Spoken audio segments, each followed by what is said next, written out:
Hello there. This is an example that deals with estimating a simple linear regression model given some data. And the purpose of this is more to show you how to go through some of the computations by hand as opposed to some of the inferential techniques associated with regression. Um, so this is where we will begin. Let's consider the relationship between the number of bids an item on eBay received and the item's selling price. The following is a sample of 5 items sold through an auction.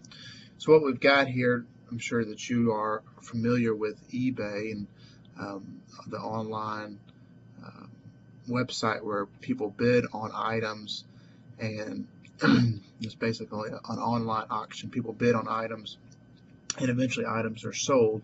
And this is the relationship between, we're studying that relationship between the price of, the selling price of the item and the number of bids needed to sell that item. Okay, and here we're modeling X as the price and Y as the number of bids. Okay, and you could switch that if you wanted to, but the purpose of this association is we can use this model. Given the price in dollars, it'll give us if we know how much our item might sell for, this model might give us a sense of how many bids it would take to sell such an item. Okay, and here we have a summation table. So if these are my X values and my Y values, that's just these first two columns right here are just this table right here. Just the data, and what I've got in the last row is I've got the sum. So this right here, 787, that's the sum of the x's is 787, and the sum of the y's is 69. Okay, that last row is the sum of whatever column you're looking at. And so this third column here, xy, is the product of each x and y. So 139 times 10 is 1390. 146 times 12 is 1752, and so forth. And this number right here is the sum of the products of x and y. 11,091. This number right here, or this column, excuse me,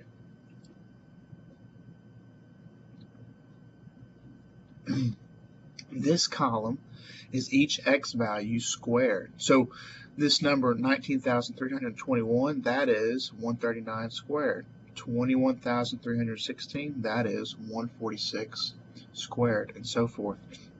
And this last element in that column is the sum of the squared x values. So 125,311, that's the sum of the x squared.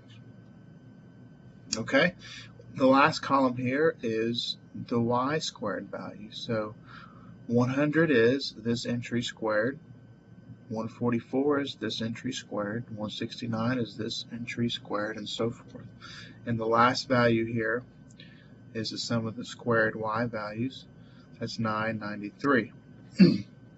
Okay, be sure you know the difference between the sum of the x's and the sum of the squared x values. There's a difference there. Okay. Now, what I want to first find is the estimated slope. What am I doing here? I'm creating a line that relates, or a linear function that relates y and x in this manner. Y equals b naught plus b1 x. b1 is the estimated slope, b naught is the estimated y-intercept. Okay, so I want to find what's this estimated slope value that helps me relate y and x to this equation. So b1 here, move up the paper, b1, the formula for b1 that we use is, or a formula is n times the sum of xy values minus the sum of the x's times the sum of the y's divided by n times the sum of the squared x's minus sum of the x's and quantity squared. Be sure you know the difference between this term and this term. Here I'm taking the sum of the x's, then I square them. Here I'm squaring each x value, then I sum them up. Okay. So just plug it in here. N is, well, how many data points do I have? I've got 5 items, 5 pairs of data here. So I've got 5 times sum of the xy's. Let's see, what was the sum of the xy's? 11,091 minus the sum of the x's, which is 787, times the sum of the y's, which is 69, divided by 5 times, let's see, some of the squared x's, that's 125,311, minus, now I'm taking the sum of the x's, then I'm squaring them, so I've got the sum of the x's, that would be 787, then I square that quantity. Okay, now it's just a matter of some arithmetic here, so I'm going to pull out my calculator for the arithmetic.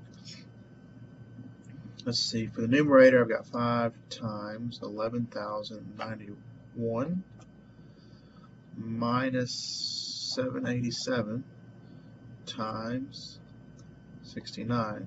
My numerator is 1152. Okay, my denominator, 5 times 125, 311, minus 787 squared.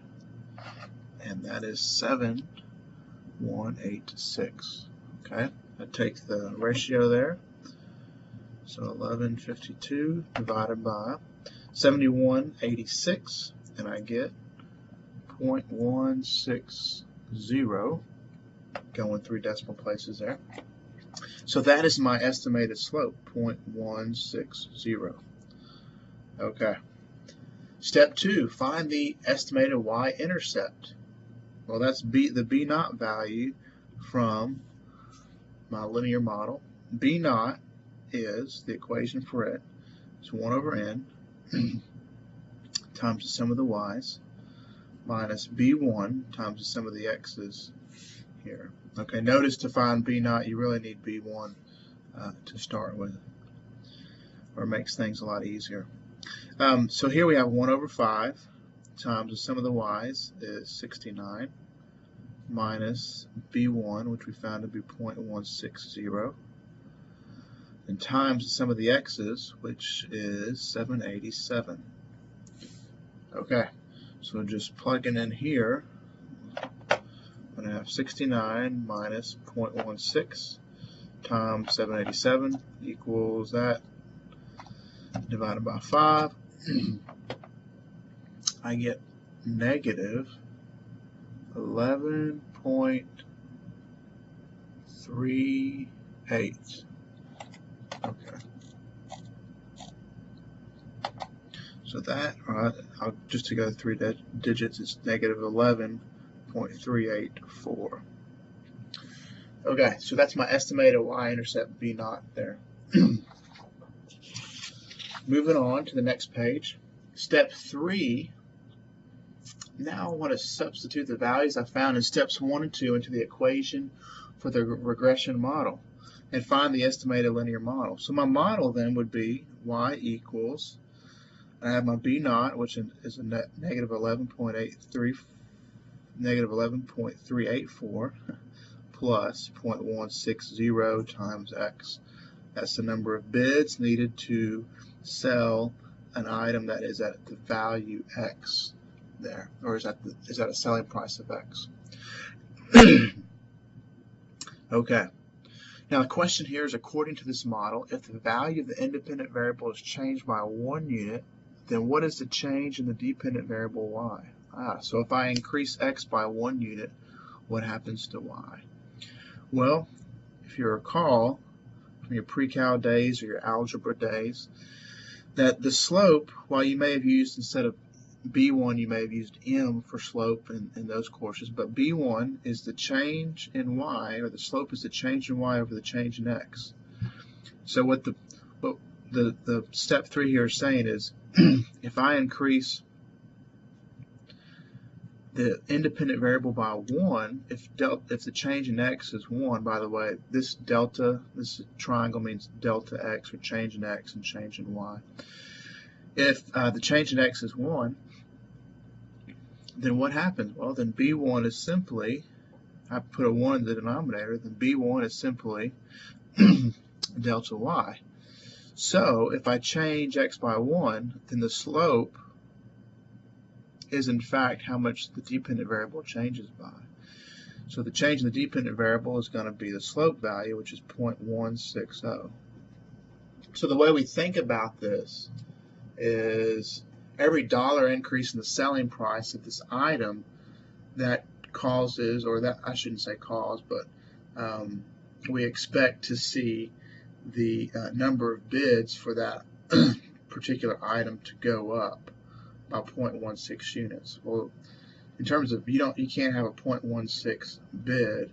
However, if the change in units was enough to make, if the change in units was, say, 5, you take 5 times 0.16, that's 0.8. So if you take 6 times 0.16, that's 0.96. If you take 7 times 0.96, 7 times 0.16 rather, you get 1.12.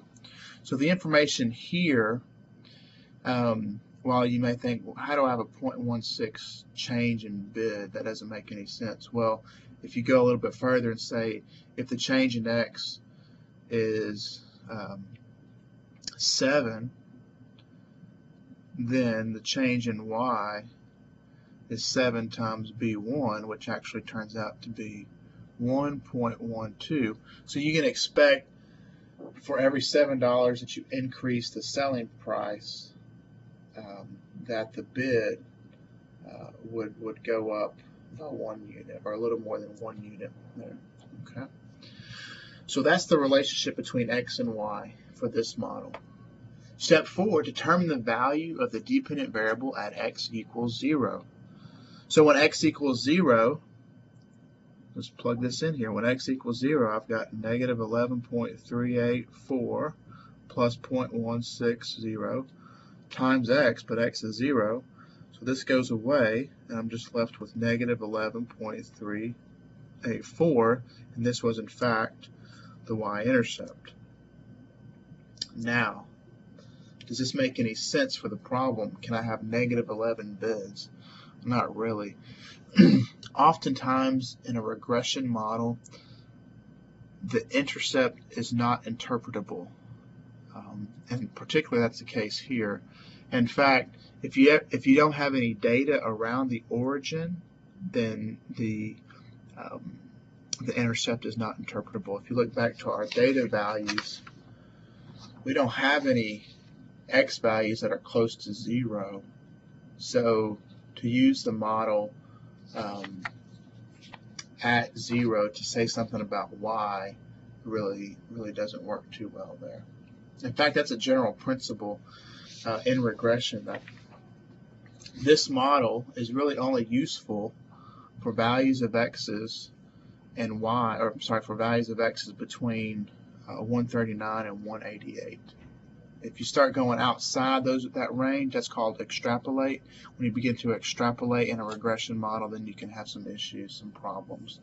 And when x is 0, you're doing a heavy amount of extrapolation, which is giving us this nonsensical number of bids at negative 11.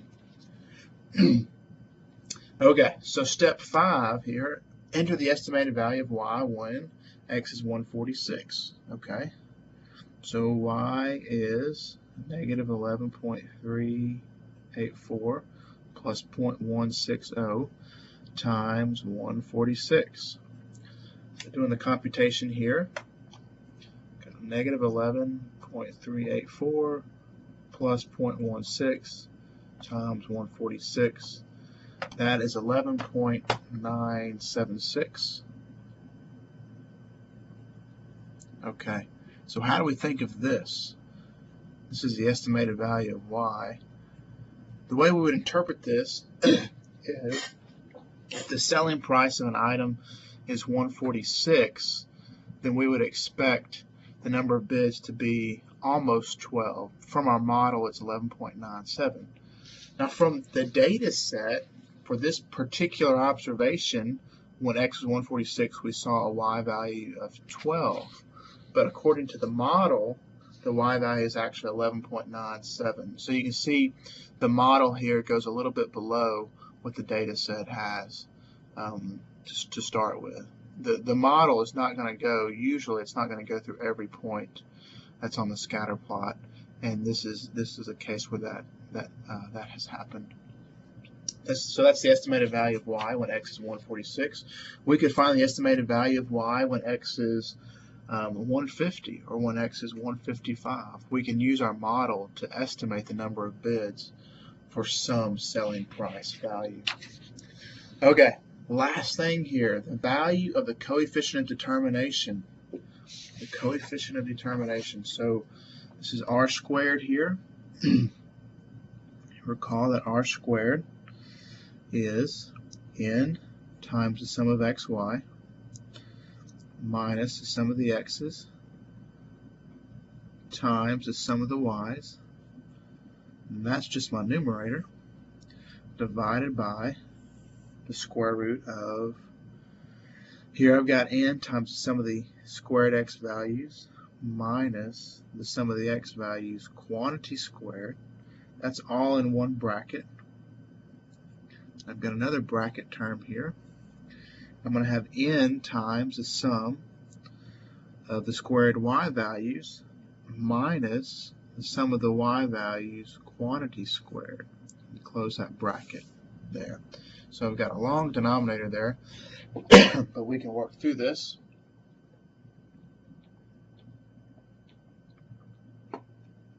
Okay, so looking back on the previous page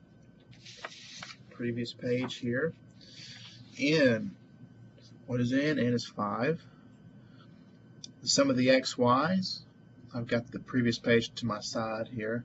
The sum of the xy's was 11,091 minus the sum of the x's, that's 787, times the sum of the y's, 69, divided by the square root of 5 times the sum of the squared x's was 125,311 minus the sum of the x's quantity squared, that is 787 squared. Close that bracket. Another bracket here. We got 5 times the sum of the squared y values, that's 993, minus the sum of the y values quantity squared. Okay, so looking back, that is 69 quantity squared. Close the bracket, extend my lines here. So it's getting kind of long here, but we'll see if we can do this computation. For the numerator, I've got 5 times 11,091 minus 787 times 69. That is 1152. We actually did that computation before, didn't we? The denominator, I've got the square root in the bottom. Square root of what? Square root of 5 times 125,311 minus 787 quantity squared.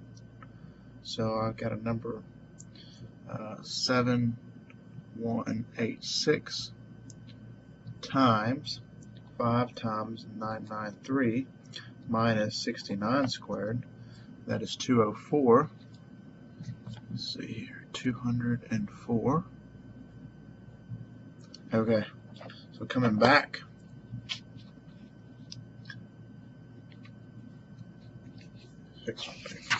okay, so coming back here, I've got, let's see, my denominator 7186 times 204. Take the square root of that product. I'm doing this all on the side. Okay. Then I'm going to divide 1152 by that number, and I get 0.951. Okay, so that's the value of r squared is 0.951. Recall r squared, or this coefficient of determination, is a measure of how well this line that we estimated, how well that fits the data. And that r squared is between 0 and 1. If it's close to 1, then the fit is very good. Here we have a very good fit with the r squared of 0.95. R squared is also, I guess more specifically, the way we interpret it is it is the proportion of variability in y that is explained by the variability in x. And so what this is saying is the variability that's in y, that is the number of bids, that is explained through the linear model by the selling price, or 95% of that variability is explained by the selling price. Okay, I hope this was helpful.